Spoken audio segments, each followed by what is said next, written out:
Музей бул маданияттын, улуттун, тарыхыбыздын эң бир чоң күзгүсү десек болот. Анткени биз кандай жолду басып өттүк, кандай тагдырды башыбыздан кечирдик, кандай маданиятка эгебиз. Ушунун баарын келечек муунга санат кылып, сабак кылып айта турган бул музей системасы. Музейдин мааниси өтө терең деп ойлойм. Анткени биздин байыркы доордон бери басып өткөн жолубузду бүгүнкү күнгө жеткирген. Ошол доор менен байланышкан.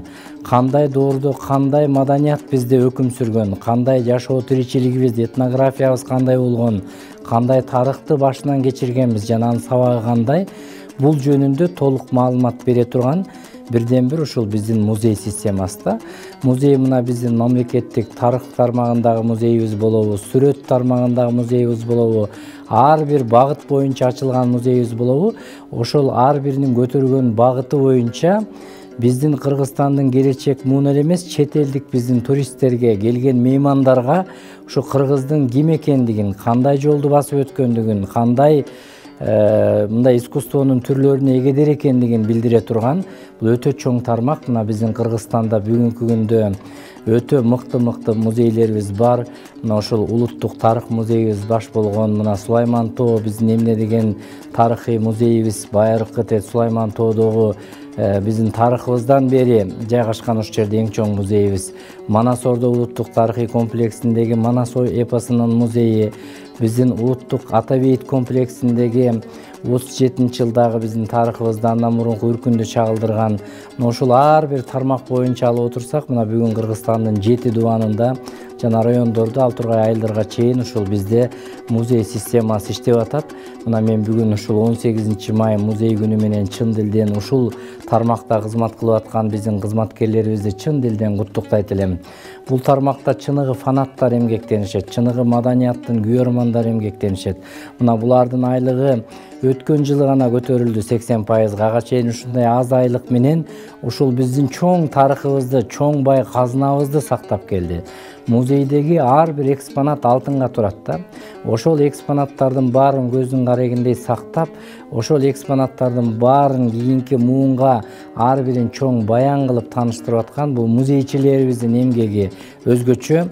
Ошон үчүн мен бул кызматты иштеп аткан инсандарды өтө жогору баалайм. Мына биздин Бишкек шаарыбызда эле канчалаган мыкты музейлерибиз, биздин чыгаан инсандарыбыздын үй музейлери, ушунун баардыгы шаарыбызга келген меймандарды кайдыгер калтырбай турган, ошолорго ошол инсандардын, ошол тарыхтын, ошол тармактын таржымалын айтып бере турган музей болуп аткандан ал жерде чыныгы ошол өз кесибин сүйгөн инсандар эмгектенишет да. Мен аларга бекем ден соолук каалайт элем, иштерине ийгилик каалайт элем. Мына эл аралык музей күнү деп 1977-жылдан бери, мына 44 жылдан бери белгиленип атат. Ошондуктан мына бул күндө мына биз азыр учурдагы пандемияга байланыштуу айрым көргөзмөлөр онлайн түрүндө өтүп атат, бирок ошентсе дагы музейлерибиздин эшиги көпчүлүгү жабылган жок. Элдин кызматында, ал эми ушу ачылыш алдында турган улуттук тарых музейин дагы ошо быйыл эгемендүүлүктүн 30 жылдыгына карата ачып алабыз деген ойдо турабыз.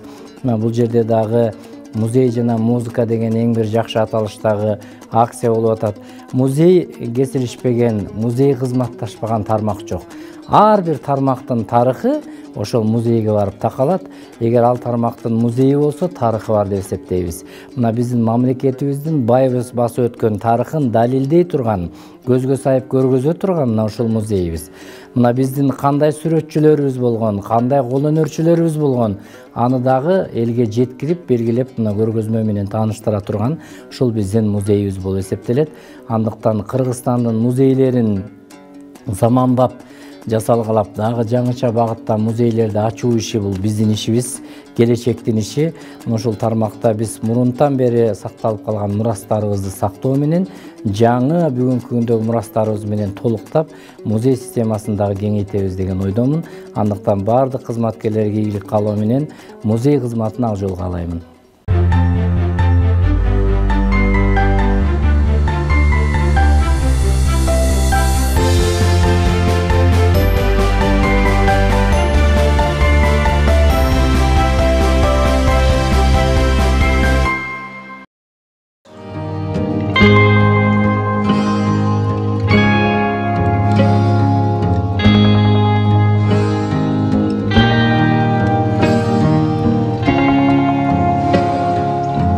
Жалал Абад шаарынын, анын ичинде областында тарыхын камтыган Жалал Абад шаарында атайын музей бар.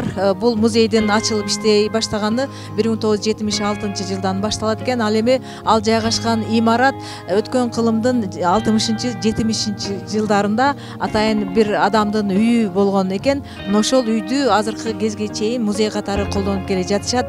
Деги эле биз азыр ушул музейдин ичине кирип туруп, ал жерде кандай экспонаттар бар, музейдин азыркы кездеги абалы кандай, дал ушул багытта саякат жасамакчыбыз. Албетте имарат чакан гана бөлмөлөрдөн турат экен, бирок мунун ичинде бүтүндөй тарых камтылган. Мына кире беришиндеги эле буюмдар биздин мына ата бабаларыбыз колдонуп келген буюмдардан турат экен. Кийимдер, анын ичинде идиш аяктар бардыгы жезден жасалган буюмдар. Кайсы бир кылымдарда ушул буюмдарды биздин ата бабаларыбыз сөзсүз түрдө колдонуп келишкен. Кийимдер турат, ушундай. Деги эле ушул жерге келгенде адамдар ушул музейдин ичинен биздин тарыхыбызды сөзсүз элестете алышат. Мына бул жерде соку, анан сок белек, жаргылчактар турат, кумуралар турат. Мына ушулардын бардыгы биздин тарыхыбыз. Ал эми экинчи бөлмөсүндө дагы ошондой эле табылгалар. Негизи бул жердин директору Венера айымдын айтымына караганда, бүтүндөй ушул экспонаттардын бардыгы шаардыктардын өздөрүнүн сунушу менен, ошо шаардыктардын табылгасы менен жыйналган экен.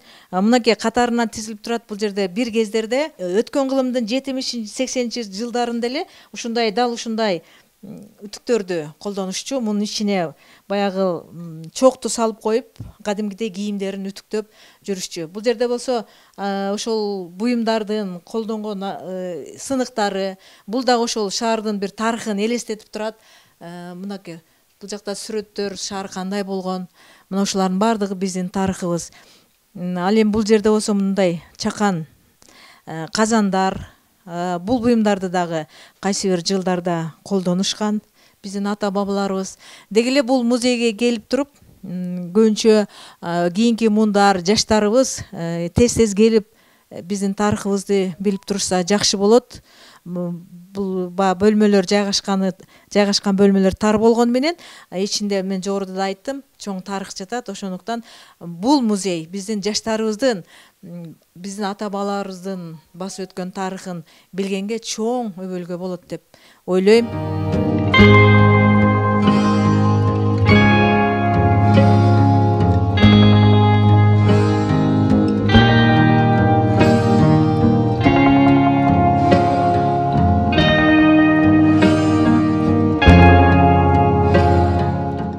Музейдин дагы бир чакан бөлмөсүндө мына кире беришинде эле курал турат. Бул албетте баарыбыз жакшы билебиз, бул согуштук курал. Ал эми согуш учурунда бул куралдын кандай аткаргандыгын, кандай кызмат аткаргандыгын жакшы билебиз. Бирок кийинки мундагы ушул музейге келип туруп, бул куралдын кандай аталышы жана эмне кызмат кылгандыгы жөнүндө билип кетишсе ашыктык болбойт. Бул жерде болсо баягы биздин кол менен жасалган, бул дагы бар согуштук куралдарга кирет, мынтыктар экен. Ушундай куралдарды колдонулгандыгын билип жүргөнүбүз жакшы. Ал эми дубал бетиндеги кийимдер болсо, бул биздин ошол ата бабаларыбыздын улуттук кийим катары колдонуп келген кийимдери дагы илиниптир. Мына ушундай чакан бөлмөдө чоң тарых жатат. Дубал бетинде болсо ошо Жалал Абад шаарынан чыккан баатырлар, согуштун катышчылары, ушундай жакшынакай элестер менен алар тууралуу маалыматтар жазылыптыр.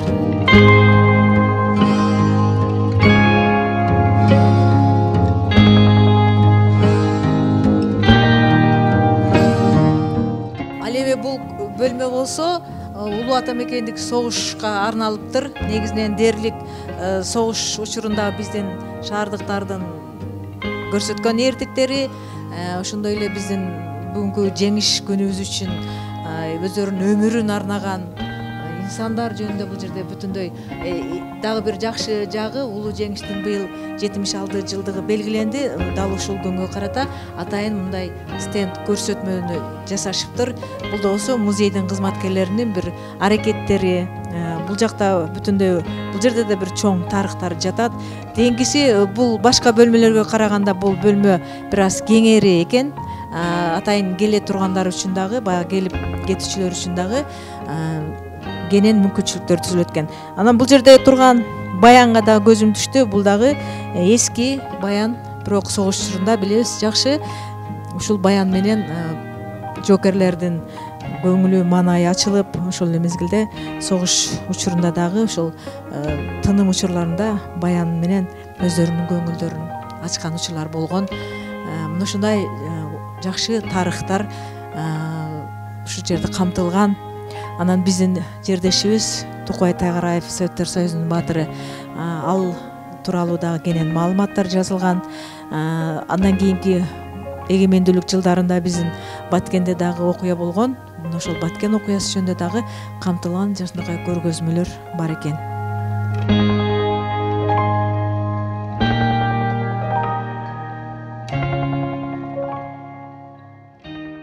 Эми кийинки бөлмөсүнө баш багып көрөлү. Бул мен байкашымча согуштан кийинки жылдардагы Жалал Абад шаарынын белгилүү тургундары, белгилүү инсандарынын ушундай элестери калтырылыптыр. Бул жерде ушул музейдин директору Венера айымга жолугуп атабыз. Венера айым, эми ушул бөлмө жөнүндө өзүңүз эле маалымат берип кетиңизчи.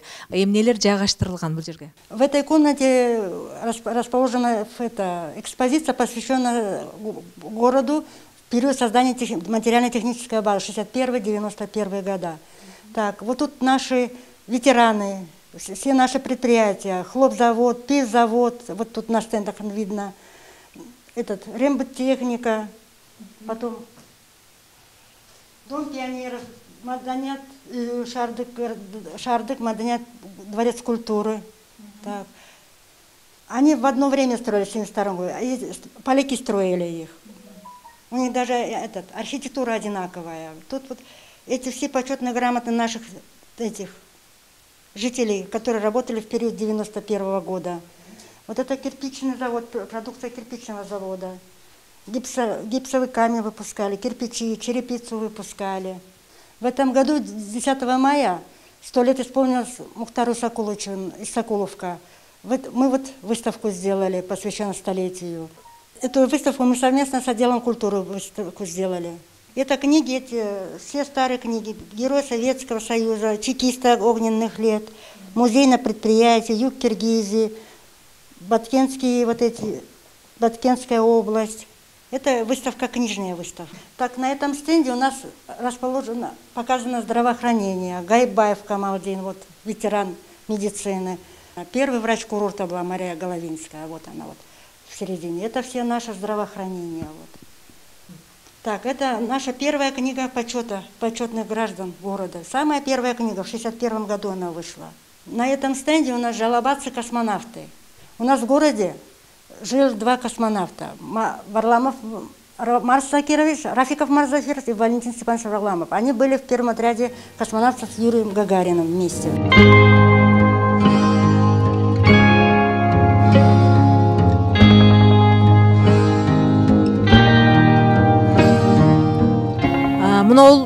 Ушул музейдин акыркы бөлмөсү деп ойлоп отурабыз. Бирок ушул акыркы бөлмөдө да чоң тарыхтар камтылыптыр. Эң башкы баалуулугу мына ошол биздин шаардыктардын, согушка кеткен шаардыктарыбыздын ошол согуштан жиберген каттарынын сакталып калгандыгы атайын мындай рамкаларга салып туруп коюп коюшуптур. Бул дагы өзүнчө чоң тарых. Андан кийин Чыңгыз Айтматовго арналган атайын көргөзмөлөр бар экен. Дагы бир белгилей кете турган нерсе ушул Кристенсен фонду Американын атайын каржылап, булар долбоор жазышып, ушул бөлмөнү атайын жабдыктар менен камсыз кылышыптыр. Жакшы жөрөлгө, албетте музейдин жамаатынын жакшы бир иши деп айтсак болот. Анан ушул көрсөтүүбүздүн соңунда айта кетерибиз, албетте бул музей, бул тарых бул муундан муунга, кылымдан кылымга сактала турган тарых. Ошондуктан мындай жайыбызды биз кеңейтип, чоң бир имараттарды куруп, анан ушундай экспонаттарды коюп койсок, биздин муун, уламкы муунубуз тарыхты билет. А тарыхты билбей туруп, келечекти куруу мүмкүн эмес деген жакшы сөз бар. Ошондуктан жылдан жылга эле маселе катары көтөрүлүп келе жатканын жакшы билебиз. Музей куруу маселеси, албетте бул маселени мына биздин Жалал Абад шаарынын жаңы жетекчилиги, балким жаңы шайланган депутаттар дагы ушул маселени колго алып туруп, өзүнчө бир чоң музей куруп бергенге салым кошушат деген үмүтүбүз бар.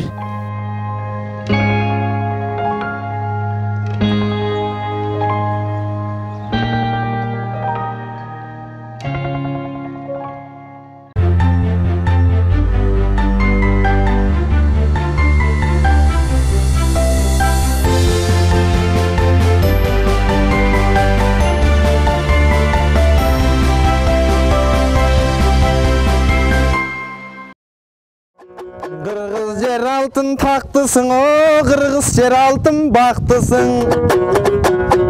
Bar gezden ay köler kırgız başımdan uçmaz bak kuşum. 18 май музейлердин эл аралык күнүнө карата республикалык музей жана музыка талышындагы долбоор башталды. Аталган иш-чара биринчилерден болуп Ата Бейит улуттук тарыхый комплексинде башталды. Бул долбоордун негизги максаты жаштарды эл жерин сүйүүгө, улуттук баалуулуктарды урматтоого, кыргыздын кылымдар бою сакталып келе жаткан тарыхына сый мамиле жасоого чакырат.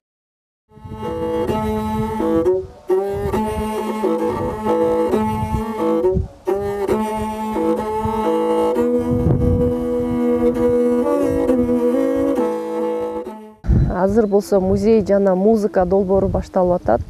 Ошо долбоор Ата Бейит комплексинен башталып атат биринчилерден болуп.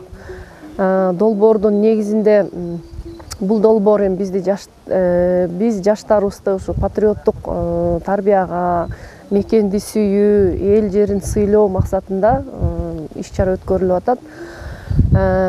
Ошол иш-чарага бизге бүгүн Мураталы Күреңкеев атындагы мамлекеттик музыкалык училищенин студенттери катышып берип атат.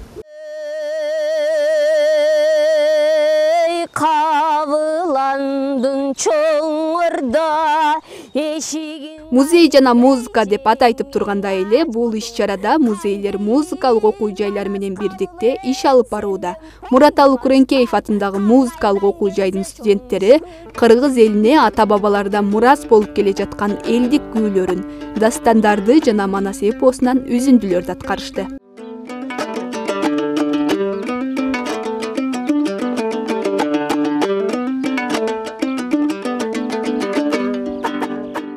Бүгүнкү музыка жана музей күнүнө карата иш-чарага биздин окуу жайыбыз, Мураталы атындагы музыкалык окуу жайыбыз келип катышып отурабыз. Студенттер менен мугалимдердин биргелешкен иш-чарасында биздин студенттер илгерки аткарылып кеткен музыканы, күүлөрдү кыл-кыяктан, комуздан келип аткарып беришти. Андан тышкары дагы акынчылык өнөрүбүздү көрсөттүк, студенттерибиз дастан айтып беришти, жана Манастан эпосунан үзүндү айтылып берди. Бардык музей көрмандарын музей күнү менен куттуктайбыз. Бизден жакшы иш-чара болду деп ойлойм. Аталган жайдан башталган ыркесени музейдин жааматы жана Күреңкеев атындагы окуу жайдын студенттери Токтогул районундагы Коргол Досиев атындагы музейдин кызматкерлерине, башкача айтканда кесиптештерине узатышты. Токтогул районундагы Коргол Досиев музей жааматына узатып коюуну уруксат этиңиздер.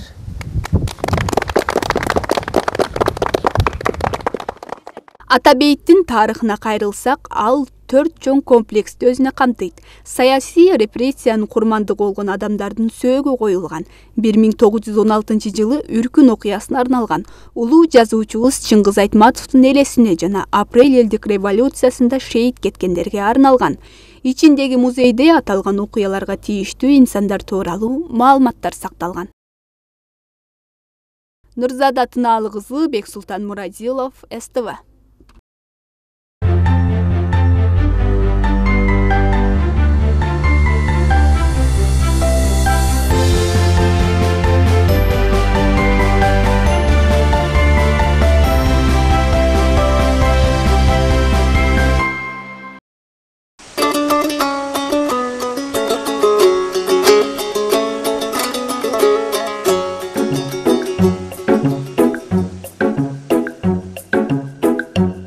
Biz hazır Талас облысының Манас районындағы Арал айылындағы Алымқұл Үсенбаев атындағы фольклорна этнографиялық музейдің içinde тұрабыз. Эми ошондо муногу аккордеондун тарыхын айткым келип турат. Бул аккордеон атактуу белгилүү обончу Бакай Ташиевдин аккордеону. Ал киши биздин Манас районунда иштеп турган кезинде ушул аккордеонду биздин музейге тапшырып кеткен.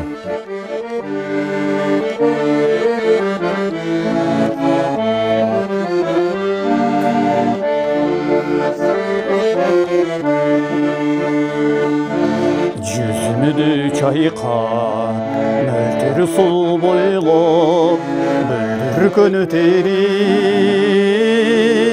жүрчелік ойлап, кенде қаны тамыған,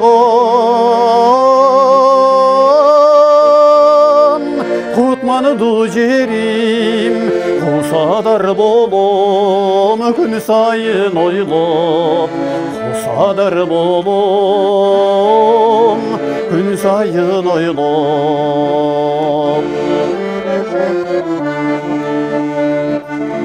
Боланы жиі қараға жайнап, тоқиды бұлбұл, телбезеп сайрап, алыста жүрсін,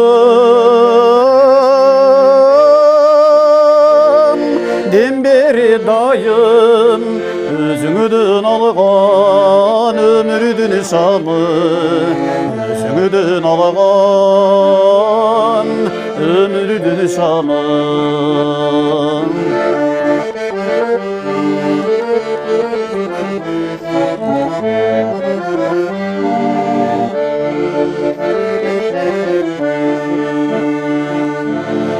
Ақчеліні қойылып, атыршы таңыды, арманысыз күнідір, өзіңіді қалыды. Кенде қаны тамыған, құтманы дұл жерім, құсадар болом, күн сайын ойлай, құсадар болом, күн сайын ойлай. Мен азыр Ыргесегин Бишкек шаарындагы Михаил Фрунзе атындагы Кыргыз мамлекеттик мемориалдык үй музейинин эмгек жамаатына узатабыз.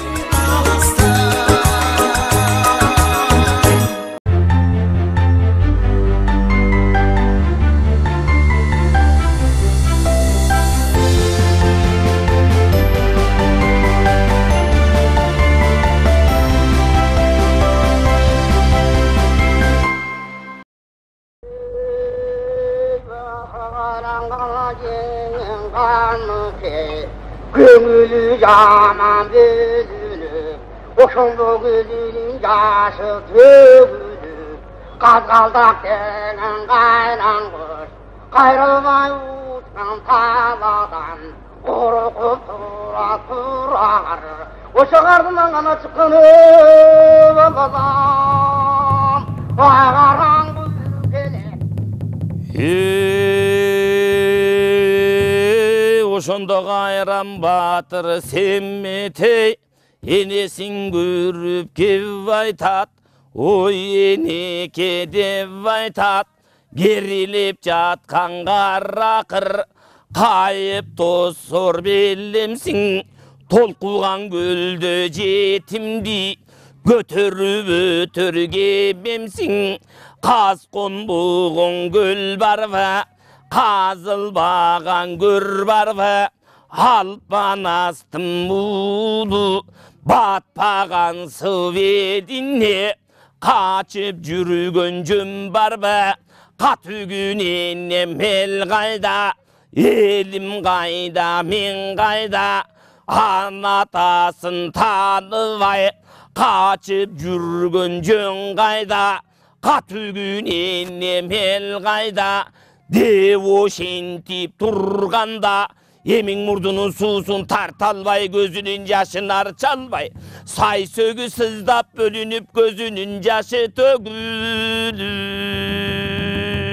Ey kulunum muğu al, muңqanğaным maqsaray, muğumdun aytan bir dalay, qazılıp qalğan nurumduk. Adam bolsoň jetimim, içimden çıqqan sonumduk. Hargın qırgınlar alaş, eldin jayın aytayın. Jılgındu gen qol gen talas, jerdin jayın aytayın. Munarıqta puruştangan, usul turgan çoңaqçiden ötürsün, arı qaray getersin. Arı qaray varaganda, uluyana tataşken var. O sol жерге jetkende, kayıpçının karünkürgö taratarsın. Oşo ziyarat kılıp kaytarsın. Akkankını jazdanıp, çıkanak tavaldırıp, çürmetip uyku kandırıp, ürgüp ketçü jer oşol. Ondan arı varaganda, Arjaka gözdü salganda, gerremet tügen talas gözgö görünöt. Enkeyip görsöň gök çalkak talastın içi görünöt, çıday albay kulunum. Oşondo gözüңdön gana jaşıňa tөгүлөt balam. Haylana ingen talas, jatkan eken çalkayıp, ataňdын görrü dünnüyü, uşunday yerdi bilbese, jetimdi kuday vurbayby. Gerremet tüt Allah'a candı vergen turbaydı, arı qarray göz salsan, böt belli var, böksölü kança cerri var, adır belli var, adırmağa şu cerri var, tekterden teke qamalgan, tekenin günü savalgan, adırdan arkar kuyulgan, adırdın çöbü suyulgan, budurdan buğulu kuyulgan, budurdun çöbü suyulgan, gerremet tügen talas, gerremeti görünöt, görrüp alıp kulunum, gözüңdün jaşıň tөгүlöt, aylanayın jarratkan, munday bolgon ballaga, jaratkan özüň bergen soň, atam mana zölbey kal, bul öňdöňden burduktu, bende sinde berbey kal, düwo şentip burqarap, gözüňdün jaşı şırqırap, ыйлай турган кездегиң, hamana jandı kulunum, oşondo ыймай турган кездегиң, ondan nары көрүнгөн, gerremet tügenden jer, boz koyondan tülkü köp, bozaga jıygan mülkü köp, harrığından semiz köp, japan çıkkan jemiş köp, kağılayın kulunum, to koyunda çınları, toğlorunda urulları, urulup çöpten jür albayt, buğumarral bulları, oşolor gözgö görünöt, karra kurta barnaktay, jalbıragı jalgaktay, güskeldirrik jıllandaren qarrasan, gerre kulla çarganday, gerremet tüjeriňe, jan jaratkan arganday, argasız gelip dur dedik, Sultanım Manaz Batırdan, hayırlıvanda geldilik, sen jetimdi götürüp, keng bukardın ordaga, kaygırvanda geldilik, handanları jol jursöň, atayabay mol jursöň, talastın susu taşkandır, tal başынан aşkandır, üýürlenip jönele, oşondon agını gana bolup jatkandır balam. Урматтуу кесиптештер, бүгүнкү күндө биздин Кыргыз улуттук монастыр комплексинин жамааты дүйнөдөгү бардык музейлер сыяктуу эле дүйнөлүк музейлерди күнүн белгилөө боюнча ар кандай иш-чараларды өткүзүп жатат. Түшүнгөн кишиге музей аркылуу биз кандай эл болбосун, кандай мамлекет болбосун, ошол элдин же ошол мамлекеттин тарыхын, каада салтын, үрп адатын сактап, аны өнүктүрүп, кызыккан өзүбүздөн кийинки урпактарга тартуулап келебиз. Бул боюнча кайсы музейдин болбосун иштеп жаткан кызматкерлердин, жумушчулардын мээнети өтө зор. Ошол майрамыбызды белгилеп, Кыргыз мамлекетинде бардык музейлерде иш-чаралардын өтүп жаткандыгына байланыштуу биз жамаатыбыздын атынан, жалпы эле Манас дүйнөсүн сыйлаган атуулдарыбыздын атынан Кыргыз мамлекетте бардык музей жамаатында иштеп жаткан кызматчы жумушчуларды ушул майрам менен куттуктайбыз. Каякта болбосун иштеген иштерин, албан ийгиликтерди каалап, өзүбүздүн тарыхыбызды, каада салтыбызды, үрп адатыбызды кийинки урпактарга жеткизүү боюнча чоң эмгектерди жасап, чоң ийгиликтерди жасай берериңерге биз ишенебиз. Жана бардыгыңыздарды бүгүнкү күндө ушу улуу музей күнү менен куттуктайбыз.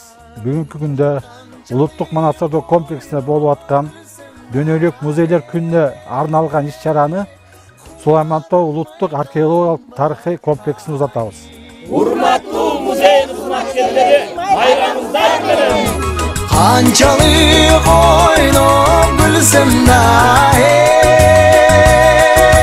кумарым айканбай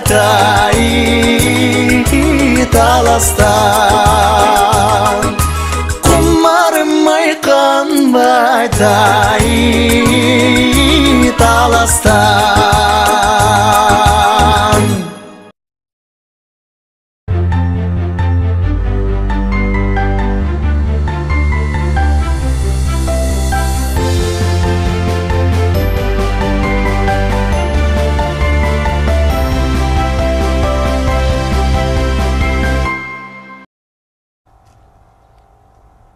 Баткен шаарында жайгашкан Баткен мамлекеттик университетинин Айгүл-Тоо тарыхый маданий музей комплекси 2018-жылдын 28-июнунда түзүлгөн. Айгүл-Тоо тарыхый маданий музейи илим изилдөөгө, экспозициялык көркөм, маданий экскурсиялык туристтик максатта түзүлүп, материалдык жана руханий баалуулуктарды сактап изилдөөгө багытталган. Музейдин ичинде атайын түзүлгөн ар кандай бөлүмдөрү бар. Мамлекеттүүлүккө арналган бөлүгү, археология жана петроглифтерге арналган бөлүк, этнография, советтик доор, ошондой эле инсан таануу жана облустун район шаарларына арналган бөлүктөрүнөн турат. Музейдин төптөлүшүнө Баткен мамлекеттик университетинин жалпы эмгек жамааты зор салым кошуп келүүдө. Музейди төптөө идеясы Баткен мамлекеттик университетинин педагогикалык билим берүү кафедрасынын окутуучусу, тарых илимдеринин кандидаты доцент Абдинаби Кадыровго таандык. Айгүл-Тоо тарыхый маданий музей комплексинде деген экспонаттардын негизги бөлүмүн ошол Баткен жергесине таандык буюм таямдар түзөт. Анын ичинен негизги бөлүгү мына комуз, өрүк комуздар. Бул өрүк комуз эң бир баалуу дагы, нарктуу дагы, барктуу дагы болуп эсептелет. Анткени өрүк комуздар өтө кылымдарды карытат. Ошол эле комуздарга тиешелүү андан тышкары мына темир комуз жана чопо-чоор дагы бул Баткен жергесине мүнөздүү болуп эсептелет.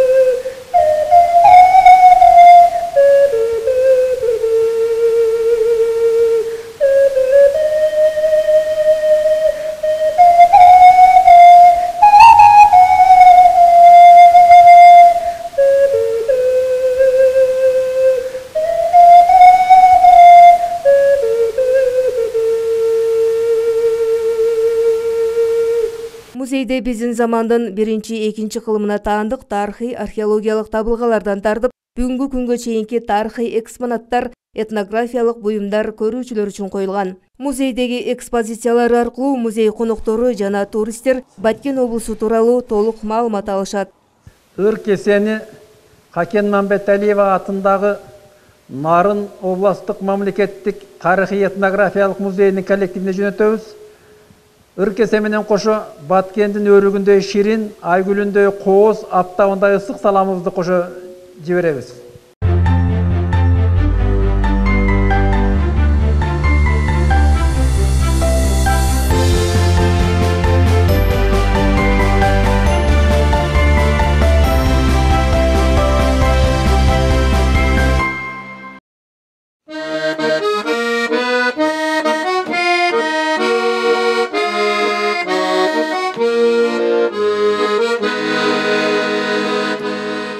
Саламатсыздарбы, урматтуу музей көрмандары.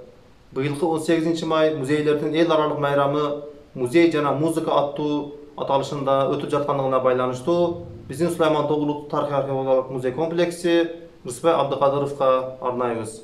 Рысбай Абдыкадыров 1941 жылы Ош облусунун Каракулжа районундагы Кызылбулак айылында төрөлгөн жана өзүнүн өмүр жолунда кыргыз музыкасына революция жасап, бизге маданий мурас катары калтырып кетти. Бул улуу инсаныбызга байланыштуу 100дөн ашык экспонаттар болуп, ал кишиге атайын бурч дагы арналган. Музейлер арасында өтүп жаткан эстафетага Рысбай Абдыкадыровдун алгачкы Түгөйүм аттуу чыгармасы анын шакирти, замандашы Кыргыз Республикасынын эл артисти Жолболду Алыбаевдин аткаруусунда сунуштайбыз.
Урматтуу замандаштар, учурдан пайдаланып, жалпы Сулайман-Тоо улуттук тарыхый археологиялык музей комплексинин жамаатынын атынан жалпы музейчилерди, замандаштарыбызды эл аралык музейлер күнү менен чын жүрөктөн куттуктап кетмекчимин.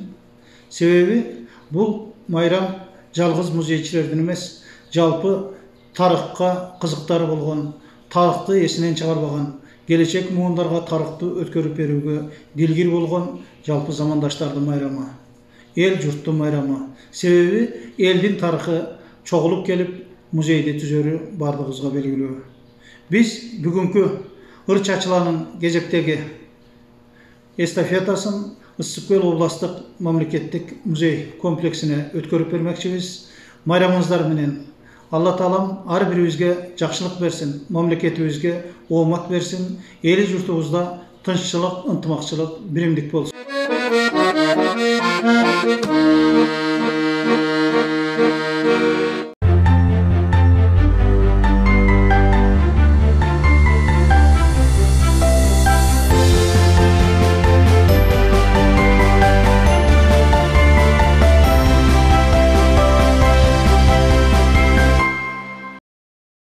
Нарын облустук Хакем Мамбеталиев атындагы тарыхый этнографиялык музейинде бул күндөрү музыка жана музей деген темадагы маданий иш-чара өткөрүлүүдө.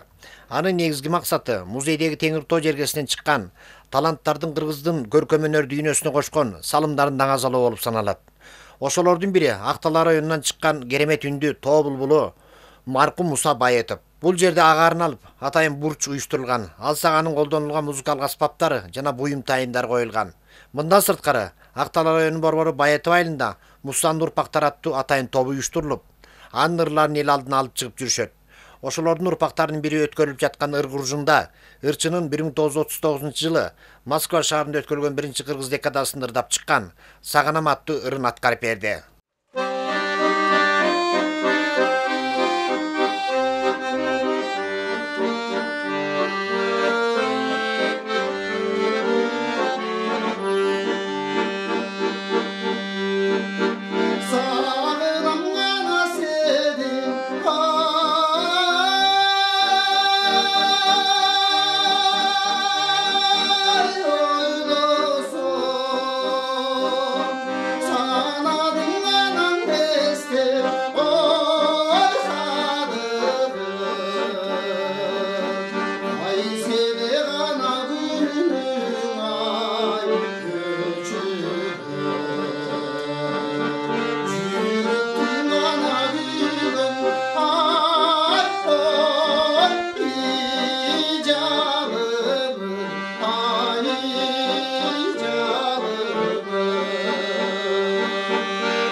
Аялдардан чыккан биринчи кыргыз этнографы Хакем Мамбеталиеванын атын алып жүргөн бул маданий жайда агарын алып атайын бурч уюштурулуп, учурунда этнография илимине кошкон салымы, жазып калтырып кеткен адабияттар коюлган. Бул жерге келген меймандарга жана чет элдик саякатчыларга жүргүзүлүп жаткан иштер тааныштырылып турат. Ошентип, өткөрүлүп жаткан ыр куржундун кезеги Чүй облусундагы Бурана тарыхый музейине өткөрүлүп берилди. Урматтуу кесиптештер жана музей күйөрмандары, бардыгыңыздарды бүткүл дүйнөлүк эл аралык музей күнү менен чын жүрөктөн куттуктайбыз. Хакем Мамбеталиев атындагы Нарын мамлекеттик облустук тарыхый этнографиялык музейинин эмгек жамааты ошо бардык музейлерди, ата-бабалардан калган тарыхый мурастарды аздектеп сактап, элге тартуулап келе жаткан бардык музей кызматкерлерин ошо кесиптик майрам менен куттуктоо менен бирге чың денсаулык, узун өмүр иштеринде ийгиликтерди каалайбыз. Бүгүн музей майрамына карата Хакем Мамбеталиев атындагы Нарын мамлекеттик облустук тарыхый этнографиялык музейдин эмгек жамааты ыр куржунубузду республикалык тарыхый архитектуралык Бурана музей комплексине узатмакчыбыз. Мындай иш-чаралар мындан арды өз сапарын улай бермекчи.